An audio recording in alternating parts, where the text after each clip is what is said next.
An old proverb says, destiny is when preparation meets opportunity. Well, that has proven to be true with Belize's new Brigadier General, Commander Anthony Velasquez. He hails from Belize City with more than 3 decades of service in the BDF, and says stepping into the new role of commander has been both exciting and demanding. Since late last year, he has been meeting with senior leaders, touring installations nationwide, and working to boost morale and welfare among soldiers. Velasquez joined the BDF in 1992, first serving in the volunteer element while attending St. John's College before entering the regular force in 1994. Over the years, he trained locally and internationally at some of the world's most prestigious military institutions. But was this always his end goal? Here's how he put it. I did not think about becoming the commander of Belize Defense Force. But at every level that I operated in, I always tell my junior soldier this, that you should be focused on what level you are on and make a difference, a tiny difference, whatever it is at your level, and focus on that.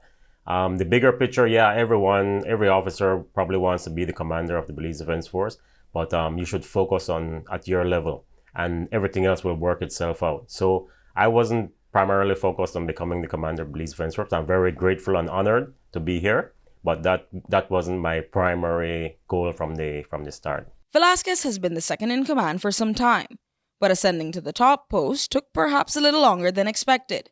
But he remained patient until the time was his. There was some time that, okay, I was told that yes, you're on the fast track to become commander, but nothing is certain, right? So yeah, there was a point in time where yes, I was told that, and I was anticipating. However, it took a while to happen, but I didn't lose focus on who I am and what what I can do for the Belize Defense Force. He describes his career as shaped by a lifelong love for outdoors, adventure, and service, interests that began in scouting and carried into military career.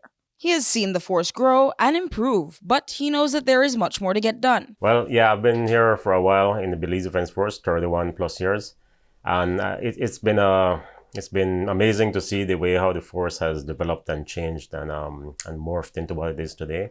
There's still a long way to go to really get this force to be of a high and world-class standard, but we're on the right track, and we're working towards making the force more resilient and more able to meet the demands of the ever-changing security environment that we find ourselves in. Looking ahead, Velasquez has outlined several priority areas, which are dear to his heart. Two of my biggest goals, and I can name a third as well, but two of my biggest goals is to, within the next 2 years, is to have a 3rd Infantry Battalion in the Belize Defense Force.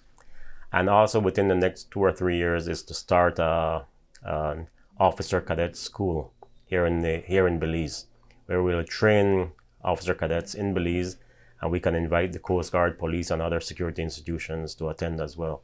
And that will help us to generate the amount of officers that we need in the force. Currently, we send our officers to different countries to train. Ultimately, Velasquez hopes his tenure will strengthen the force and continue the legacy built by those before him. His goal, he says, is simple: to leave the Belize Defense Force better than he found it. Jaleesa Roberts, 7 News.